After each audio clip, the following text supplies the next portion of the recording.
Hi everyone, welcome to my Andaman series part 2 Port Blair. हम रात को ही हावलॉक से पोर्ट ब्लेयर पहुंच गए थे। हमने ऑलरेडी प्री बुकिंग करी हुई थी NH रेजिडेंसी होटल के साथ। 2000 रुपीज़ पर डे हमने चार्जेस पे किए। उसमें ब्रेकफास्ट इंक्लूडेड था और यहाँ पे 1000 से लेके 10,000 तक के होटल्स थे आसपास। और आसपास खाने पीने की भी काफ़ी शॉप्स थी, साउथ इंडियन शॉप्स थी जो बहुत ही रीज़नेबल रेट पे आपको खाना प्रोवाइड करते हैं। और इसी होटल ने हमारा पूरा प्लान बुक किया था। सारी ट्रैवलिंग बाइक भी इन्होंने ही हमें रेंट पे दिलवाई थी, प्लस टैक्सी गाइड, पूरा ट्रैवल प्लान इन्होंने बुक किया था। और हमने रात को ही अपना एक्टिवा ले लिया था। 500 रुपीज़ पर डे चार्जेस थे। आज हमारा रोज़ आइलैंड जाने का प्लान था, जिससे अब रीनेम कर दिया गया है नेताजी सुभाष चंद्र बोस आइलैंड के नाम से। तो हमने एक्टिवा लेके हम पोर्ट तक पहुँचे और वहाँ पे एक ऑलरेडी जो गाइड था उसने हमारी टिकट ले रखी थी। और टिकट लेके वहाँ से एक बोट ली। बोट से हम रोज़ आइलैंड पहुँच गए। बिल्कुल पास था, ज़्यादा दूर नहीं था, बट वहाँ पे जाने का रास्ता सिर्फ बोट से ही है, बाय रोड नहीं है। इफेक्ट्स हैं देखने को मिलता है। यहाँ पे बहुत सारे डियर्स हैं, बिल्कुल फ्रेंडली हैं। पुराने टाइम के हैं सारे और इस साइड जो है ये पूरा ओशन दिख रहा है। यहाँ पे समुद्र। रोज़ आइलैंड एक अबेंडेंड आइलैंड है। 1941 में यहाँ पे अर्थक्वेक आया था, तो पूरे जो भी ब्रिटिश हेडक्वार्टर्स थे ये सब जो है वहाँ पे डिस्ट्रॉय हो गए थे।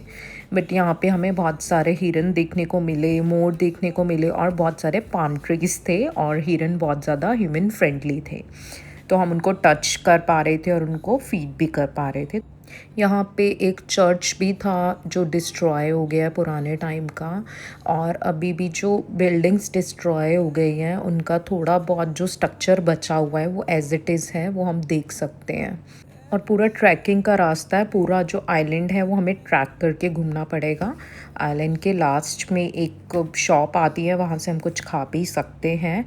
यहाँ पे हमने बहुत सारी फ़ोटोग्राफ्स क्लिक की, फ्रूट चाट खाई और जो यहाँ पे हिरन थे उनको भी हमने बहुत सारी चीज़ें खिलाई और उनके साथ भी बहुत सारे फ़ोटोग्राफ्स क्लिक कराई और टाइम स्पेंड किया।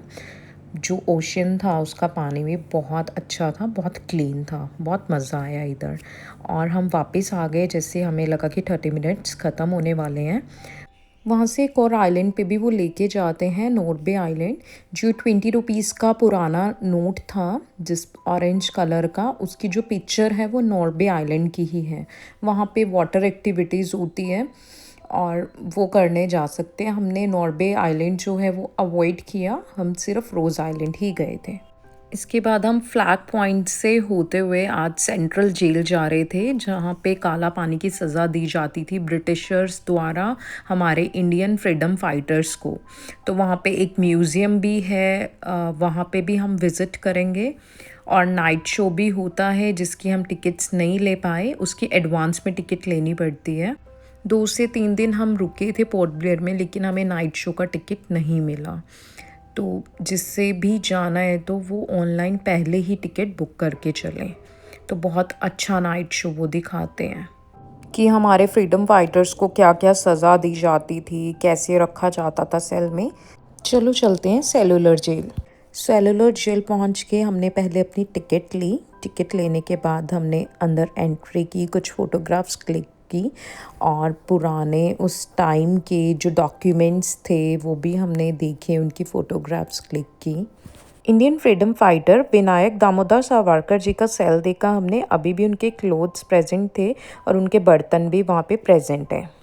उस टाइम का लॉक सिस्टम भी काफ़ी डिफरेंट था और जो भी ताले चाबियाँ थी और ब्रिटिशर्स की क्या ड्रेसेस थी वो भी वहाँ पे प्रेजेंट है। वहाँ पे कितने सेल थे और जो कैदी थे हमारे इंडियन फ्रीडम फाइटर्स, उनको क्या ड्रेस पहनाई जाती थी, उनसे क्या क्या काम कराए जाते थे।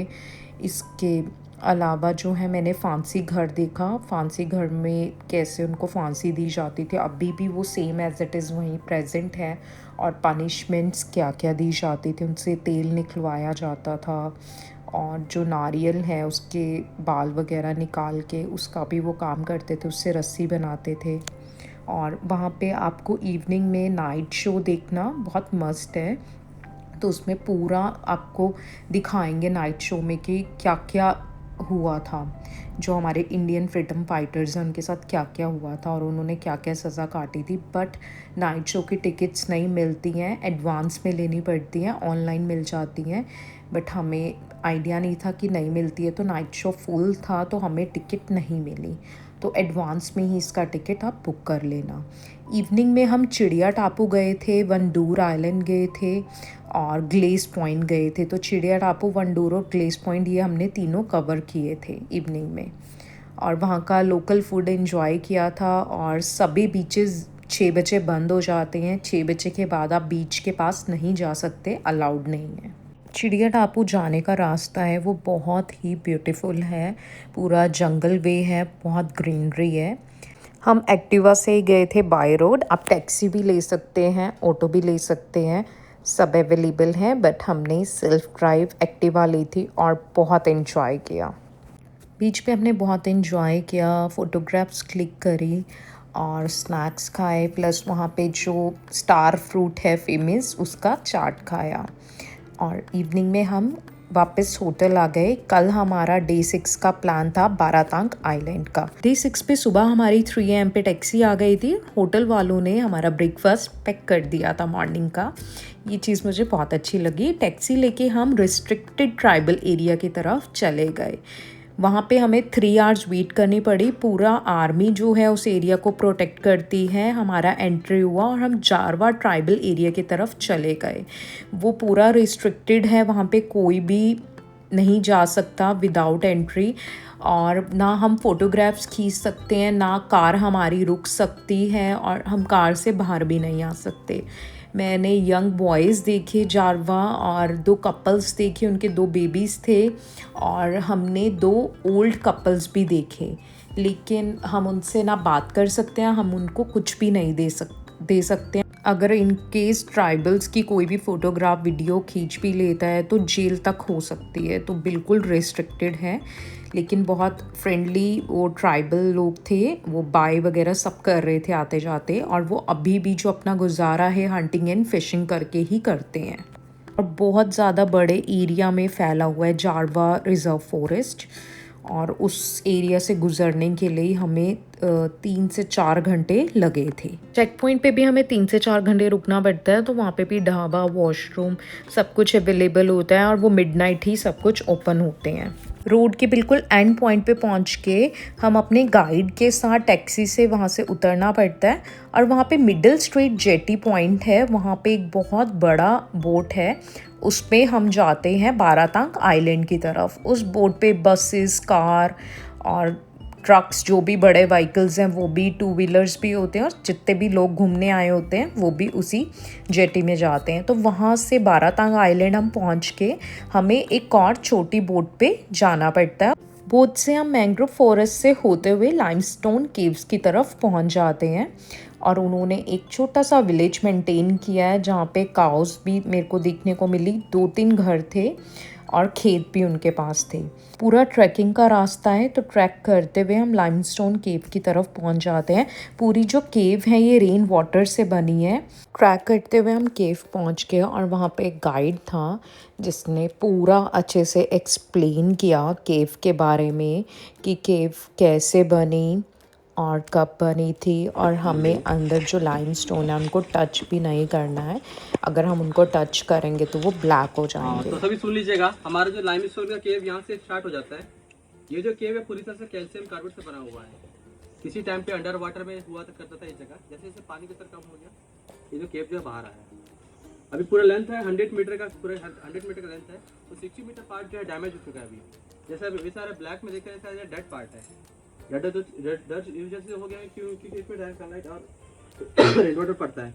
कुछ साल पहले भूकंप कारण क्या हुआ, ऊपर के पार्ट वगैरह कवर होते हैं, टूट के चुके हैं, तो डायरेक्ट खुले में आ गया, तो डायरेक्ट सनलाइट इन्वर्टर डायरेक्ट में आ रहा है। इस वजह से 2004 के वक्त पे, तो उस टाइम पे जो है ये टूट के नीचे, जैसे ये छोटे छोटे पीसेस है ना, सारे ऊपर के पार्ट वगैरह के, तो खुले में आगे इस वजह से खराब होती है, डायरेक्ट लाइट पड़ता है, रेनवाटर पड़ता है। तो अंदर का 40 मीटर पार्ट जो एक्टिव है, उसके ऊपर का पार्ट वगैरह कवर है। ये जो है केव का फॉर्मेशन क्या चाहिए होता है कि वाटर के जरिए कैल्शियम डिपॉजिट होने का ये फॉर्मेशन होता है। पूरे साल भर में हाफ इंच से कुछ में ग्रोथ होता है, रेन वाटर डिजॉल्व होता है। तो डायरेक्ट रेन वाटर पड़ता है तो उससे पूरा डट पड़ जाता है इस तरह से। जो भी ऊपर से पानी गिरता है तो धीरे धीरे आते थे फिल्टरों के आते हैं उसके अंदर, तो ऐसे फॉर्मेशन होता है। तो नेचुरल स्ट्रक्चर बनते रहता है केव के अंदर पे। देखने के लिए नेचुरल स्ट्रक्चर आपको देखने को मिलेगा, आपके इमेजिन के ऊपर है, जैसा इमेजिन करें वैसा आपको नजर आएगा। जो मेन जो स्ट्रक्चर नजर आता है मैं आपको बता दे रहा हूँ, मेरे साथ आती है। अंधेरा आगे ना अंधेरा होगा तो मोबाइल का फ्लैश लाइट की जरूरत पड़ेगी, ठीक है। यहाँ पर देखिएगा लाइट पड़ रहा है, शाइनिंग नजर आ रहा है, चमक नजर आ रहा है। यहाँ पर सिलिका और माइका है, इस वजह से शाइनिंग दिख रहा है। यहाँ पर माइका शाइनिंग कर रहा है, सिलिका माइका। ये शाइनिंग देखिए हर जगह आपको देखने को नहीं मिलेगा, कहीं कहीं पर भी शाइनिंग है, बाकी जगह देखिए शाइनिंग नहीं है।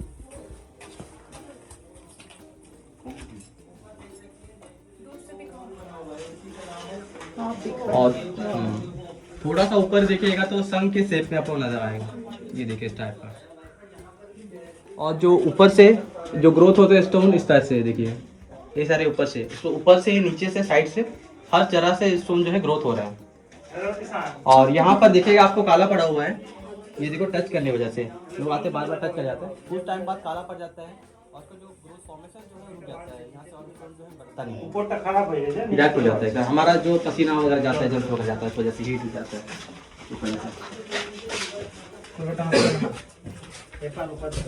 और यहाँ रखा ना, टच कर रखा ना, हाँ कहीं के पास तो हो जाता है और आराम से ओके। हाँ यहाँ पर देखिएगा एक स्टोन का पिलर का जैसे लग रहा है खंबे की तरह, पर आप दोनों के बीच में यहाँ पर देखिए गैप है, पूरी तरह से गैप है, गैप नजर आ रहा है, पूरा अलग है। यहाँ पर दो तरह के स्टोन है, एक जो है ऊपर से नीचे की ओर बढ़ रहा है उसको कहते हैं स्टैलेक्टाइट, और दूसरा कहते हैं स्टैलेग्माइट जो कि ग्राउंड से होते हुए ऊपर की ओर आ रहा है। जो नीचे वाले स्टोन बढ़ता है ऊपर वाले के जरिए, क्या होता है कि ऊपर वाले का कैल्शियम का ड्रॉप जो है नीचे गिरता है, तो नीचे से कैल्शियम चूना जो जमा होते होते ऊपर की ओर बढ़ रहा है, इतना तक बढ़ चुका है। अब बीच में यही गैप बचा हुआ है, पर यही गैप को फिल होने के लिए 30 से 40 साल या उससे ज़्यादा समय लग सकता है। हाँ वो ड्रॉप के साथ कैल्शियम डिपॉजिट होगा तभी ये ग्रोथ होगा, फिर साल भर में ना हाफ इंच से कुछ अंदर नहीं बढ़ पाता। ये देखिए जैसे जैसे ड्रॉप बढ़ता है तो वैसे वैसे स्टोन ग्रोथ होते रहते हैं नेचुरली। चलिए चलिए जाइए, बीच में जगह छोड़िएगा, चलिए।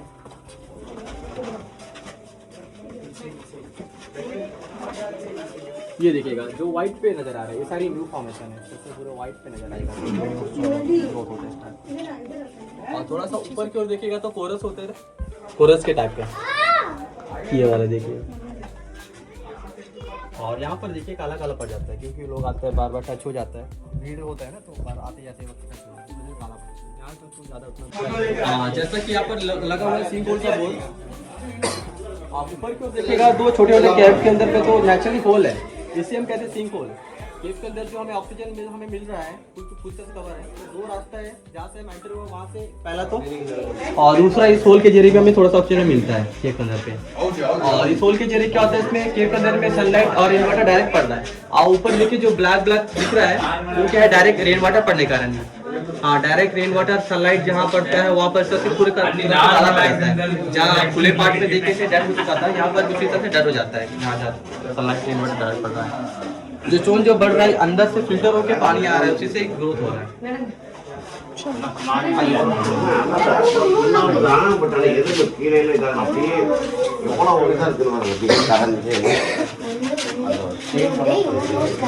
और इस यहाँ पर देखिए एक और नोज के टाइप का स्ट्रक्चर देखिए, नोज के टाइप का थ्री नोज।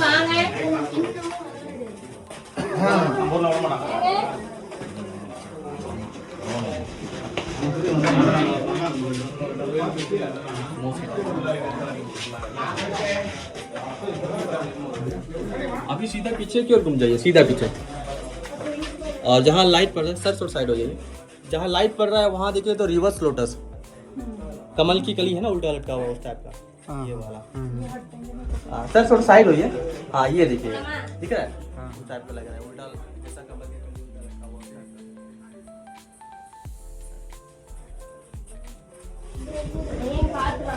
और यहाँ पर सिलिका और माइका ज़्यादा है, टाइमिंग यहाँ पर देख सकते हैं। और ये देखिएगा ऊपर जो पेड़ वगैरह है उनके जड़ वगैरह छोटा सा गैप वगैरह होता है तो अंदर आ जाता है। चारों साइड से सब पेड़ वगैरह जड़ वगैरह सब तो फैला हुआ है, जड़ के थ्रू ही पानी आता है।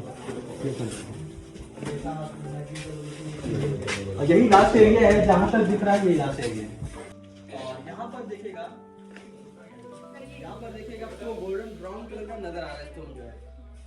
क्या होता है, कलर चेंज होने के कारण क्या जाता है, व्हाइट देखे थे, ब्लैक देखे थे, यहाँ पर कलर डिफरेंट है। कलर डिफरेंट होने के कारण क्या है, ऊपर देखिए होल है, तो पानी के साथ मिट्टी और बालू वगैरह मिक्स होकर आता है, कैल्शियम में धीरे धीरे जम जाता है, मिट्टी और बालू जम जाता है, जमने के कारण फिर कलर चेंज होता है। सिलिका और माइका है, इसका शाइनिंग दिख रहा है। जब से पानी चल रहा है तो इसका शाइनिंग में चला जाता है, सूखने के बाद में शाइनिंग का यहाँ पर आइएगा, यहाँ पर देखिएगा तो गदा के टाइप का, हनुमान जी ऊपर गदा पकड़ते हैं, गदा के टाइप का स्ट्रक्चर।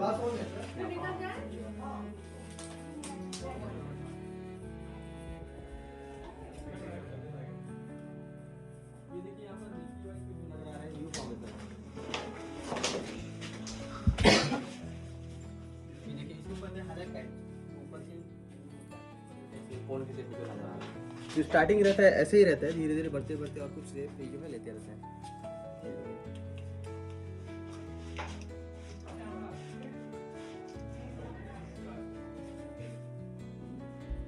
और पीछे जहाँ तक दिख रहा है वहाँ पर हमारा केव खत्म हो जाता है, उसके आगे पूरा बंद होता है। के कारण क्या हुआ, पूरा टूर के ब्लॉक हो चुका है। तो रास्ता पहले जाने का रास्ता था 20 मीटर बाहर जाते थे, वहाँ से आगे से यहाँ से निकल जाते थे, वो रास्ता हो गया बंद। तो यहाँ पर एक लास्ट आपको स्ट्रक्चर नजर आएगा एलिफेंट के हेड के शेप का, हाथी के सिर है ना उस टाइप का, देख सकते हैं। केव विज़िट करने के बाद हमने अपनी बहुत सारी फ़ोटोग्राफ्स क्लिक कराई। जो गाइड हैं वो ही फ़ोटोग्राफ्स क्लिक कर देते हैं, बट हमारे पास अपना सेल्फी स्टिक भी थी। मैंग्रोव फॉरेस्ट से हम दोबारा निकलते हुए आए और बहुत ही ब्यूटीफुल था, उसकी जड़ें इतनी प्यारी थी मैंग्रोव्स की, और पूरा फैला हुआ था। और ये पूरा जो ट्रैकिंग एरिया है पूरा वुडन था, और नीचे मैंग्रोव्स थे, पानी था, उसके ऊपर पुल बना रखा था, पुल से होते हुए हमें जाना था। और उसके जड़ें देखो पेड़ों की कितनी फैली हुई है और बहुत सुंदर है। और इसमें मगरमच्छ भी थे इसमें वाटर में, तो हम पानी के नज़दीक नहीं ज़्यादा जा सकते थे। तो यहाँ से हमारा ख़त्म हुआ, ट्रैकिंग ख़त्म होने के बाद हम अपनी बोट की तरफ चले गए। वहाँ पे जो लोकल्स हैं उन्होंने स्नैक्स के ऑप्शंस रखे होते हैं, फ्रूट चाट, लाइम जूस और वाटर, वो हम वहाँ पे खा सकते हैं। वापस ट्रैकिंग करने के बाद हम सेम बोट पे बैठ के बारातांग आइलैंड आ गए, और वहाँ से हमने एक कैब की मड वॉल्केनो देखने के लिए। बहुत ही सुंदर फॉर्मेशन हो रखी है वॉल्केनो की, और बहुत ही ब्यूटीफुल प्लेस है। थोड़ा वहाँ पे गर्मी थी, मे बी वॉल्केनो की वजह से। ट्रैकिंग का रास्ता है, थोड़ा सा ट्रैकिंग करके आपको वहाँ तक जाना पड़ेगा। बारातांग आइलैंड का विज़िट हमारा यहाँ पे ख़त्म हुआ। मस्ट विज़िट है, यहाँ पे आना चाहिए जो भी अंडमान आइलैंड्स आए। और यहाँ से हमने वापस अपनी बोट ली और हम अपना टैक्सी की तरफ चले गए। सेम हम जारवा ट्राइबल रिज़र्व एरिया से निकलते हुए अपने होटल की तरफ पहुँच गए। होटल पहुँचते पहुँचते हमें रात हो गई थी और कल हमारा चेकआउट था। हमने थोड़ा सा मॉर्निंग में लोकल एरियाज़ को विज़िट किया, बहुत शिप्स देखे बड़े बड़े, उधर काफ़ी अबैंडन शिप्स भी थे। और हम एयरपोर्ट वाले एरिया पे भी गए, वहाँ पे एक प्लेन लैंड हो रहा था, वो भी हमने देखा। डे 7 पे हम सुबह सुबह सामुद्रिका मैरीन म्यूज़ियम भी गए थे, क्योंकि अभी हमारी फ़्लाइट में थोड़ा टाइम था। वहाँ पे जो ट्राइबल्स के बारे में एक्सप्लेन किया हुआ था, बहुत पुरानी चीज़ें थी, शंख वगैरह थे, काफ़ी कुछ था। और वहाँ पे एक दूरबीन टाइप थी जिससे मैंने नॉर्वे आइलैंड देखा, जो 20 रुपीज़ का पुराना नोट है, उसकी फ़ोटो जैसे है वैसे ही वो सेम नॉर्वे आइलैंड है, तो वहाँ से वो भी देखने को मिला। अभी भी जो जारवा ट्राइब है वो पुराने तरीक़ों से ही जीती है। उनके पास वुडन के बोट भी है कईयों के पास, और जैसे जो तीर कमान है वैसे वाले तीर हैं, उनसे वो फ़िशिंग और हंटिंग करते हैं। वहाँ पे शॉप से भी हम शंख या और कुछ फ्रिज मैग्नेट्स या काफ़ी कुछ हम परचेज़ कर सकते हैं। वहाँ पे ट्राइबल का भी पूरा व्यू दे रखा था, निकोबार ट्राइब्स का, अंडमान ट्राइब्स का। अंडमान में एक नॉर्थ सेंटिनल आइलैंड भी है, लेकिन वहाँ जाना बिल्कुल बैन है। वहाँ पे कोई भी नहीं जा सकता। पास्ट में भी काफ़ी लोगों ने वहाँ पे जाने की कोशिश की थी, लेकिन वहाँ के लोग उनको मार देते हैं। तो वो जो ट्राइब है वो बिल्कुल डिफरेंट टाइप की है, वहाँ पे जाना बिल्कुल भी अलाउड नहीं है। यहाँ पे हमारा ट्रिप ख़त्म होता है और आज हमारी रिटर्न फ़्लाइट भी है। हमने नील आइलैंड जाना अवॉइड किया। आप नील आइलैंड भी जा सकते हो अगर आप चाहते हो, तो वो हैवलॉक से आप प्लान कर सकते हैं। पहले आप पोर्ट ब्लेयर विज़िट कर सकते हैं, उसके बाद आप हैवलॉक विज़िट कर सकते हैं। हैवलॉक में पोर्ट से आपको जेटी लेनी पड़ेगी नील आइलैंड जाने की। तो वहाँ पे आप भरतपुर बीच पे जा सकते हो। वहाँ पे जो क्रिएचर्स हैं वो देखने को मिलेंगे और नेचुरल ब्रिजेस देखने को मिलेंगे। तो हमने हैवलॉक में ही काफ़ी क्रिएचर्स देख लिए थे, तो हमें वो सिमिलर ही लगा, तो हमने वहाँ जाना अवॉइड किया। बट वहाँ पे बहुत कम पॉपुलेशन है और ओशन काफ़ी ज़्यादा क्लीन मिलेगा। आप जेटी लेके नील आइलैंड जा सकते हैं। नील से सीधा जेटी जो है वो पोर्ट ब्लेयर आती है, लेकिन आप नील आइलैंड से हैवलॉक नहीं जा सकते। पूरा अंडमान जो है वो डीजल पे चलता है और सोलर सिस्टम पे चलता है। वहाँ पे कोई इलेक्ट्रिसिटी प्रोड्यूस नहीं होती है, तो कोई भी इलेक्ट्रिसिटी वायर्स नहीं है, तो डीजल और सोलर सिस्टम पे ही चलता है। और वहाँ पे बहुत सारे सुपारी के पेड़ हैं, तो वो सुपारी को भी एक्सपोर्ट करते हैं अपने पैसे कमाने के लिए। और वहाँ पे जो भी चाय कॉफ़ी होती है वो पाउडर से ही बनती है। काउज़ हैं वहाँ पे, लेकिन बहुत कम है। वापस जाने का बिल्कुल भी मन नहीं कर रहा था, मन था कि कुछ और देर रुकें, बट हमारी प्री बुकिंग थी फ़्लाइट की सेम डे की, अंडमान से चंडीगढ़ की। कोलकाता में लेओवर आया था, वहाँ पे हमने थोड़ी रेस्ट की लॉन्च में, वहाँ पे हमने डिनर किया। 3 आवर्स का लेओवर था। उसके बाद हमारी कोलकाता से चंडीगढ़ की फ़्लाइट जो है वो स्टार्ट हो गई और हम चंडीगढ़ नाइट में पहुंच गए। अब बात करते हैं पूरे ट्रिप पे कितना खर्चा आया हमारा। फ़्लाइट्स हमें जो पड़ी हैं बोथ वेज की, पर कपल 32,000 की, लेकिन हमने 3 मंथ्स पहले ही प्री बुकिंग करा ली थी। अगर आप इंस्टेंट फ़्लाइट बुक करते हो तो बहुत ज़्यादा कॉस्टली पड़ेंगी। हमने जो फेरी ली थी उसकी टिकट्स हमें 4,000 अप्रॉक्स पड़ गई थी। हमने जो भी खाना खाया वो 5 to 10,000 अप्रॉक्स हमें पड़ गया था। होटल्स हमें 13 to 15,000 पड़े थे। हमने जो भी एक्टिविटी की, स्कूबा डाइविंग की हमने की थी, तो वो हमें 20,000 कॉस्ट की थी। और जो हमने साइट सीन किए 10,000 हमें कॉस्ट किए। हमने जो भी टैक्सी ली, ऑटो ली और बाइक, एक्टिवा जो भी हमने लिया ट्रांसपोर्ट, उसका हमें 4 to 5,000 पड़ गया था।